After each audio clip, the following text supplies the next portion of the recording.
Coming up on Open Source with Tony Motley, Thang Do is on the front lines, working to bridge the digital divide by bringing coding and robotics training to underserved youth.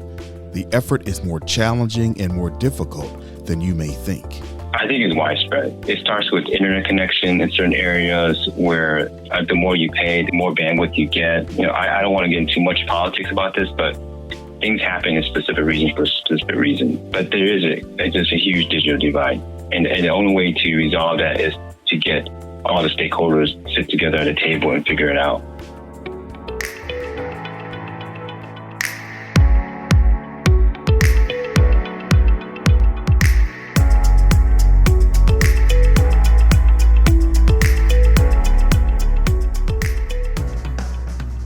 I am too. Welcome to Open Source. My guest today is Thang Do, the Executive Director and Chief Impact Officer at Accelerate Kids. Thank you for joining me on Open Source. Yeah, thank you for having me. Tell me about yourself and how you got involved in this particular project you're working on now. Okay, let's roll back in time here.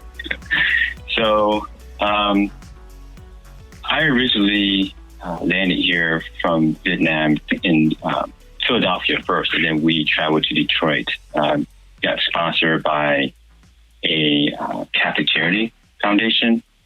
So I lived in Detroit for probably 15, 20 years. And during that time, I went to Southfield Lathrop, graduated, went to Eastern Michigan University, majored in marketing. So you and I have something in common there, because I think you're a marketing major too. Absolutely. And so I was down the street from you. I think you went to U of M too. But anyways, I felt back then that Michigan really had sort of like a stagnant feel to it. So I packed up my things, asked my mom to borrow her minivan, picked up my sister from Indiana Law School, and head west, already California. I stayed in California for 20 plus years, worked in startups, several startups, worked in the technology education sector. A couple of them were bought out by companies like Princeton Review. So it wasn't until a couple of years ago that I decided to come back to Detroit, Michigan, because of personal reasons, parents taking care of parents. And then I felt like there was a better opportunity for me here to be more effective with my background and help change the environment and climate here. That's so I came interesting. back here, before you go further, I'm just curious now. Yeah. Just listening to your story and your journey. You come to the United States, you come to Philadelphia, and then you come to Detroit. And how old were you then when you got here? Probably one. Oh, you were just two. a baby. Okay. I was just a baby. Yeah. Do you have any recollection of Vietnam at all? No, I'm assuming blue skies, green grass. That's it. Okay. Just curious. All right. I'm just trying to get a framework for understanding your journey. So when you go to California, this is after graduation from Eastern? Yep. Straight out 97, June, I told my mom, can I just borrow your minivan? I promise I'll return it. And it wasn't returned until years later, but that's a different story. But we wanted to discover something new over there in the West Coast because of the Silicon Valley guys, startups, and that kind of environment just appealed to me. So did you fit right in right away? What was the experience like when you got there, you landed there? What were you doing at first? I would say no, I didn't fit in right away. There was a huge contrast because of the ecosystem that built it there so that right now it's trendy over here. But if you compare it to like music, all the trends happen on the coastlines, right? West Coast music, East Coast music, maybe Southern music, but the same thing happened when it came to technology. So I remember sitting at these meetup events where it was just like in a basement or in someone's house, and we were talking about technology, and I didn't fit in because this is so new to me. I didn't think that people can create something in just a hole in the wall or someplace, just a meeting or gathering. And all of these kind of like innovative thoughts and out of the box thinking, it just intrigued me, and I kept trying to learn more and wanted to expand expand my knowledge. But I didn't fit in. I didn't really know that type of culture existed because it did not exist here in Michigan for sure. And then what was it that you understood or gained or insight that you got that helped you to start to fit in and you felt like, okay, I know what I'm doing here? Well, I can say this. There was supporting groups and people around you to say, hey, if you don't get it right the first time, try it again kind of mentality. So that was built in. And they had a fallback program in the sense of if you did fail or you did not succeed, there was always ways to get help or get mentorship. So that kind of framework and that kind of like funnel type of system really gave me the encouragement to do things. So I had a couple of startups too myself. They failed, but I learned through that process that it's only when you get back up is when you can achieve your goal. So I kept pushing forward, and each time I slipped up, I learned, and I got mentors for this type of thing where they give you a different perspective on the process, so how to improve yourself. And, sometimes it was harsh, but I think that process itself made me grow into a better person. I think business and personal. I agree with you, and I think that one of the things about having a struggle or when you fail at something like you said you did, that's really an important part of our process. I just want to talk about that a little bit. I mean, I consider the moments of reflection that occur from failure as the most insightful moments of my life sometimes. Do you feel that way? I definitely agree with you. And I don't want to get too zen on this about this kind of topic, but if you think about it, all the struggles in this world and society now, and even in my own personal life, it just makes you more attentive to that moment and that situation versus things that are like always going nice and fine and dandy. You don't really pay attention to it because you expect it. But when things are in your way, it becomes a hurdle. You have either that fight or flight mentality. And for me, I try to do both just because I've always wanted to experience growth in my life. So when these hurdles came in front of me and these obstacles, I just found myself facing it. Either you face it or you run away. And it just made me realize that even in that kind of mental mentality, you can sort of apply it to your business life and your personal life.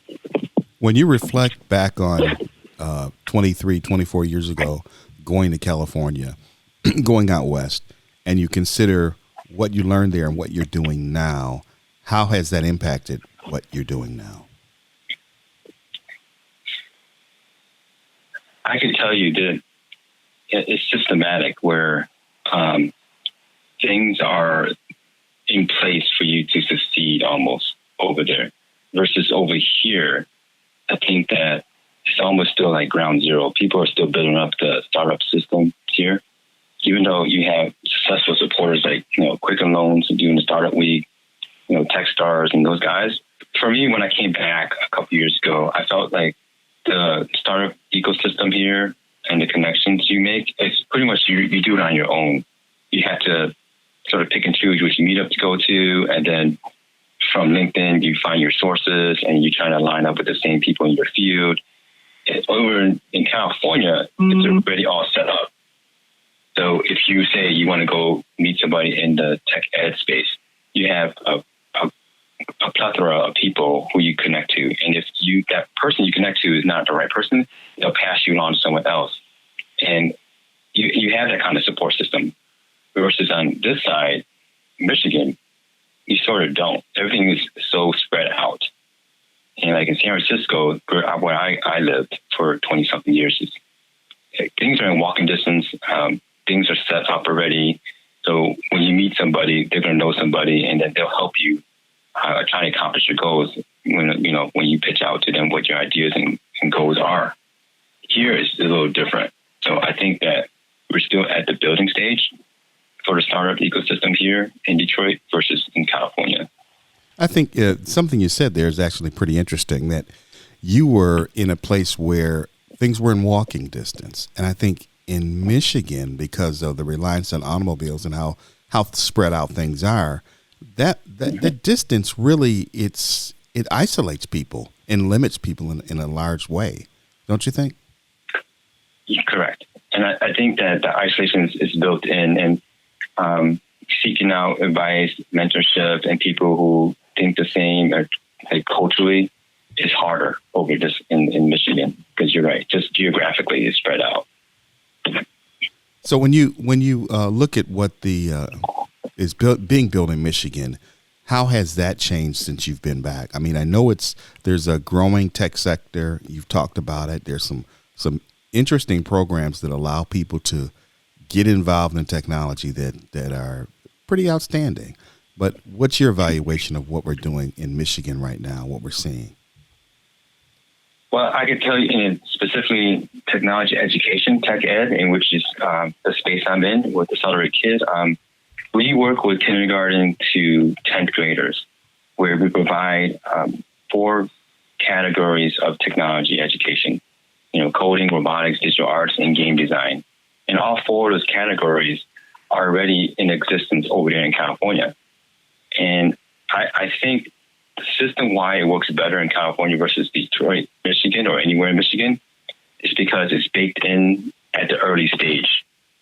So when you grow up in that kind of environment, you sort of see it as second nature, and you see that support system where you don't have to struggle to find additional education or enrichment programs outside your circle. And in Michigan, it's almost like you have to stitch things together independently.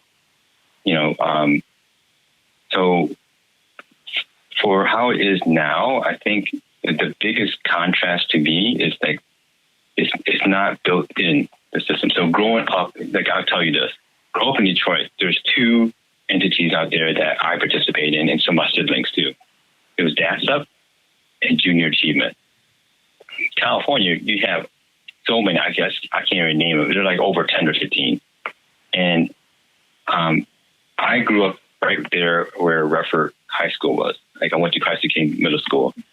And I had to go seek out DASUP. I had to go seek out Junior Achievement. My parents had to talk to this person, talk to that person, try how to enroll. And it was not a smooth transition for me, or to try to get more help with my education. I had to go out and get it. So that hurdle in itself, I think, became such a hindrance to other families that, they just gave up. Right. You can't, so everybody is not going to be able to do that. The accessibility of education. And I know this is really not necessarily your area, but the thing we hear now is STEM and STEAM and those kind of things. Are we getting it, in your view, are we getting that right? Are those things what kids need to focus on? Or what do you, and I know you teach this, you instruct this, but what do you think in terms of system-wide in the public areas, public school systems, whatever, what should they be doing to get people ready starting up as young people? That's a great question, Tony. And I think that STEAM, STEM, computer science, however you want to call it or claim label it, it is something I think. I mean, looking back now, if I had the opportunity to go in this kind of direction, I would have done that, because I like computer science a lot. And then the way the system is now, the educational system, you're built into a box, meaning that if you like something, it's considered elective or after school program. Versus if it's baked into the school system, you don't have to go outside of it to seek something they already naturally like. So I think, I have a strong opinion about this, standardized testing and all that stuff. To me, if you look at how Finland is doing it, they're doing it right. They don't have this kind of standardized testing in which it puts so much pressure on the student in the sense of that emotional weight sort of messes with their mind.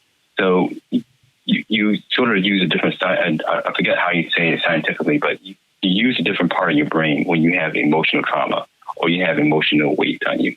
Do you feel students? Do you find students in the United States have that kind of that stress?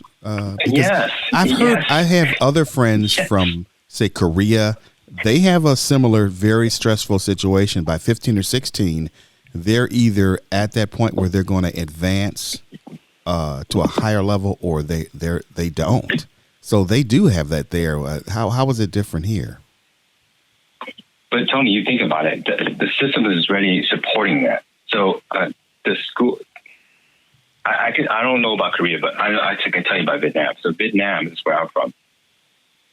The government supports the school system in a transparent kind of way. And that's not implying that America doesn't, but I don't think America does it in the way that's beneficial for the end user, which is the student.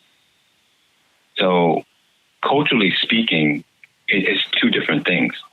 Yeah, I think I see what you're saying, that these, say in Vietnam or even in South Korea, young people are growing up with the support and other things that you said, you termed baked in. Those things are already there for them, so that by the time they're 15 or 16, they've spent their entire life involved, immersed in that. So it's different than it is here. Is that what you're saying?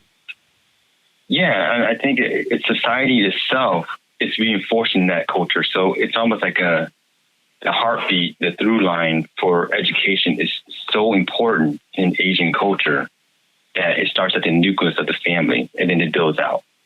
So it's very different here. You think about the individual mentality in America versus the community and family orientation of Asia. It's hugely different. And that's not what we're talking about education. That's just talking about emotional support or family support. And that's our social structure in the United States. I mean, and families vary from city to city, from state to state, from region to region. Right. But generally speaking, America is the land of the individual. It's not really about community or family. Right. So So exactly. How do you help these young people in your Accelerate project? How do you get people? What's the approach to get these kids who don't have, not that they're lacking in terms of their skill level or their aptitude, but how do you get them up to speed knowing what they are lacking? Yeah, that's another great question. So Accelerate Kid has in its DNA, we have our tagline, which is kids, entrepreneurship, and technology.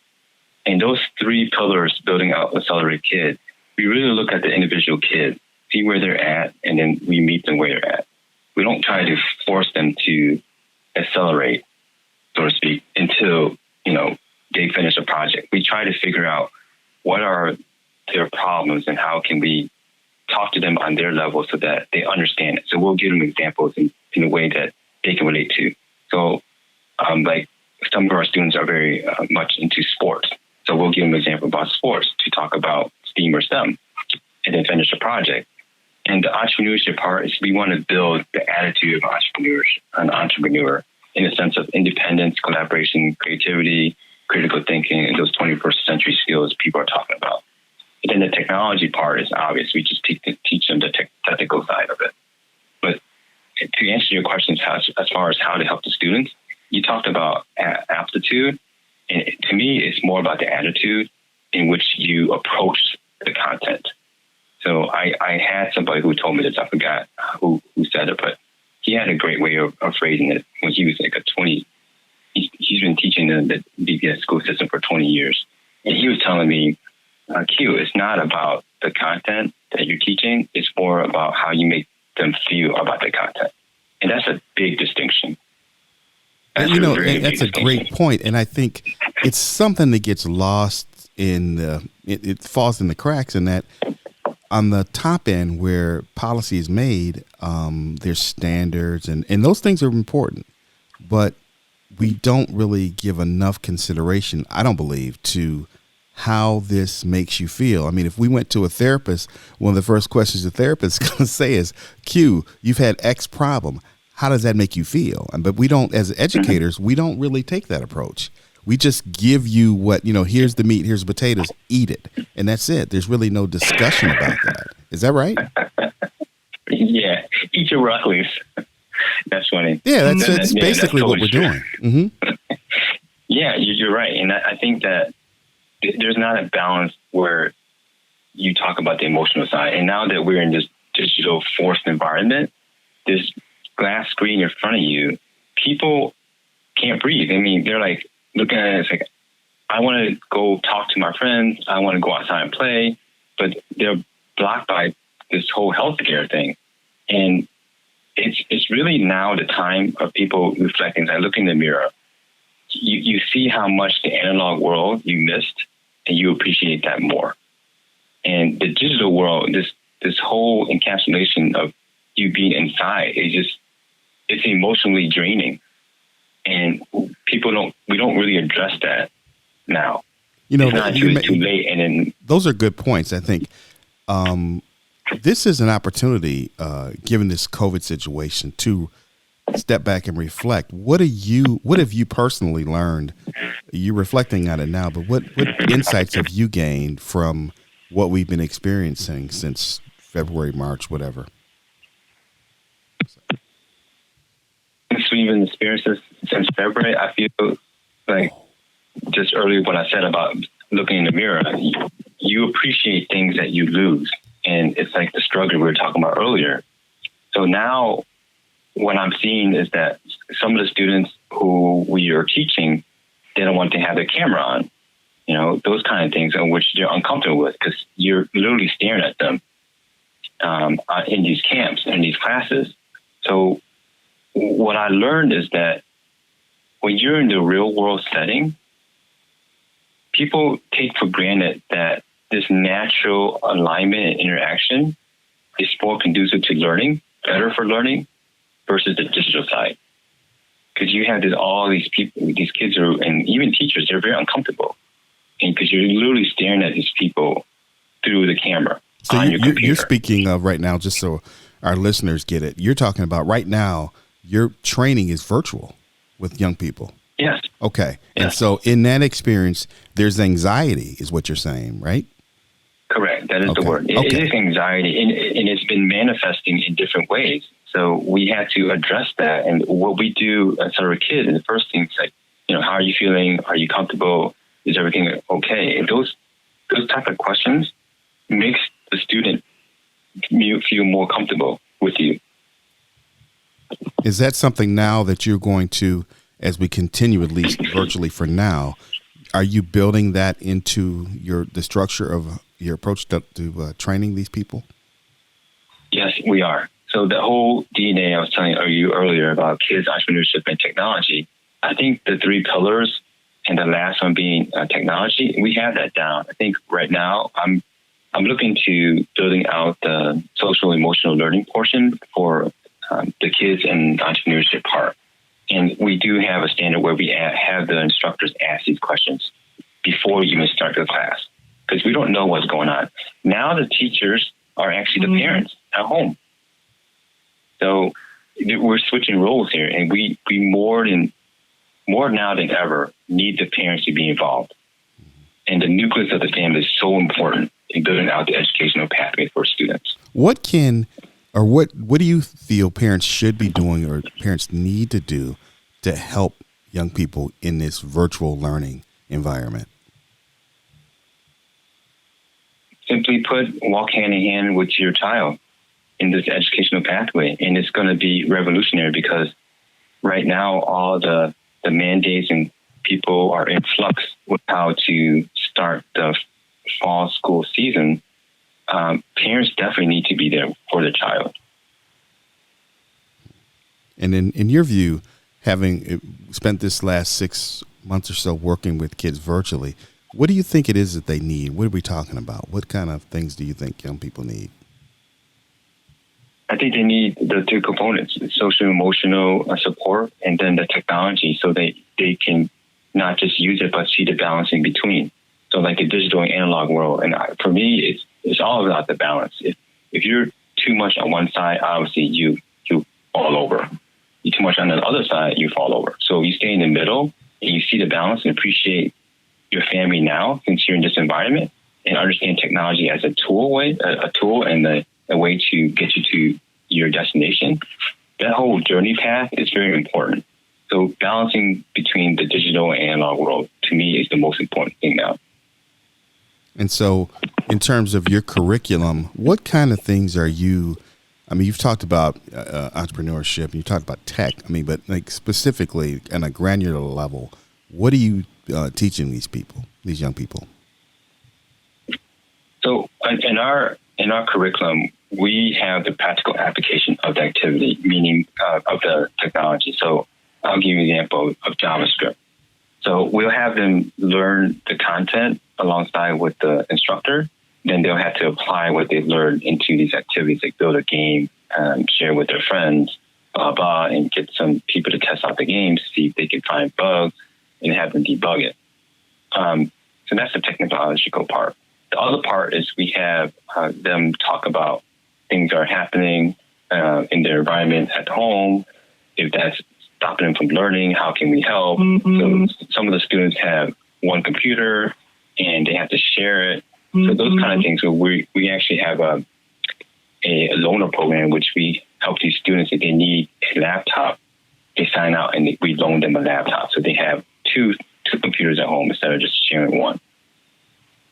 That's interesting. Now, I think demographically speaking, we assume that the urban kids, the inner city kids, have trouble having access to technology or whatever.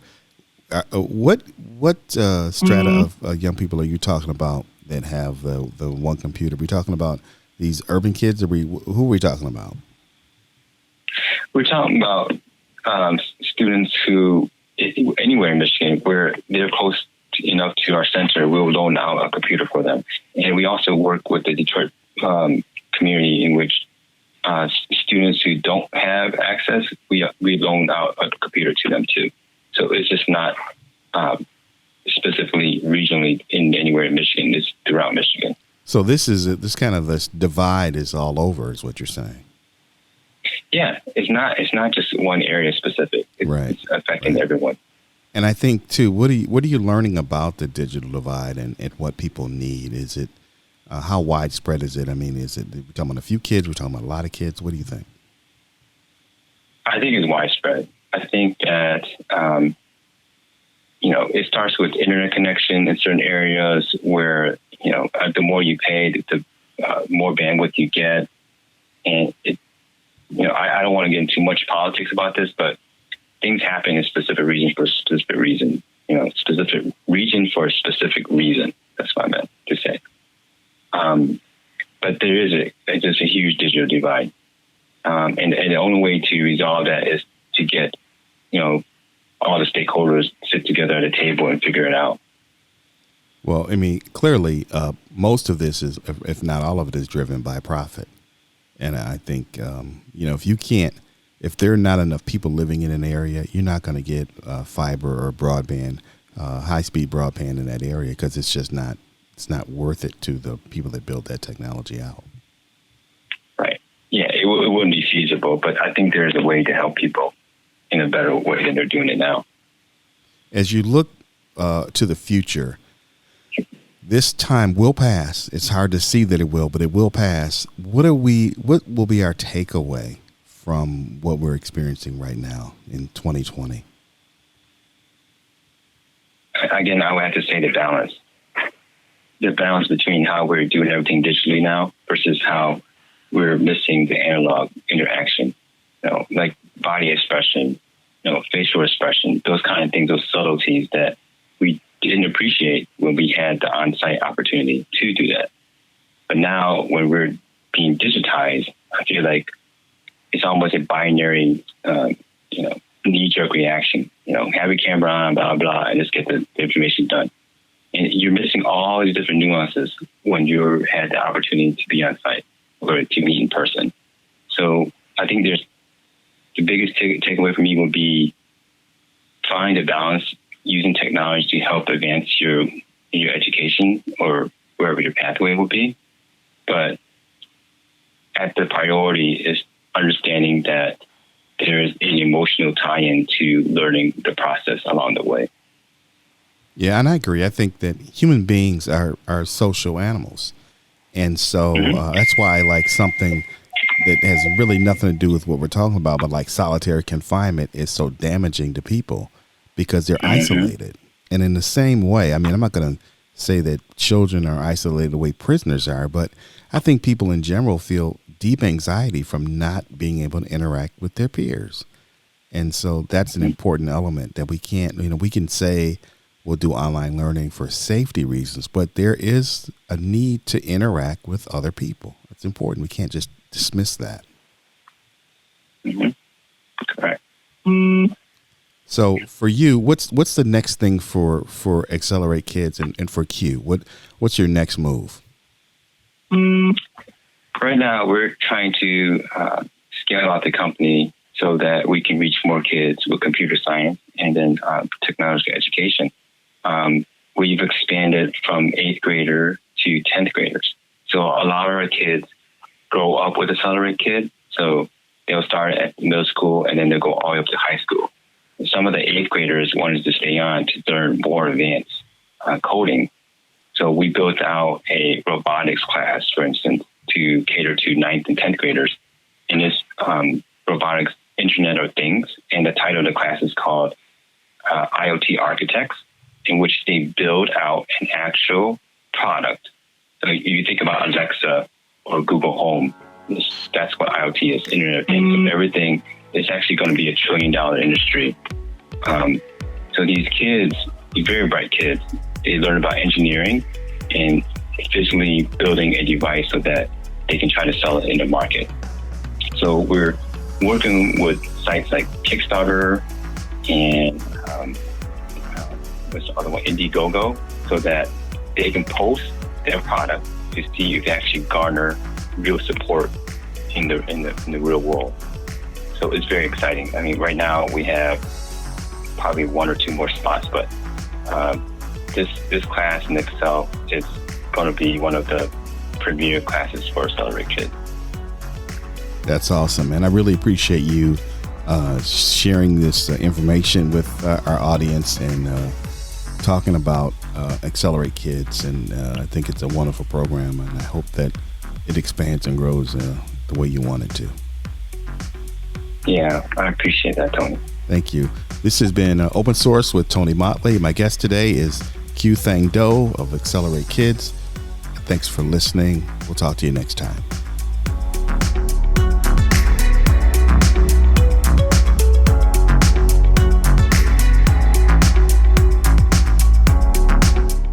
Open Source with Tony Motley is a production of Duet Digital Media and McLaughlin Media.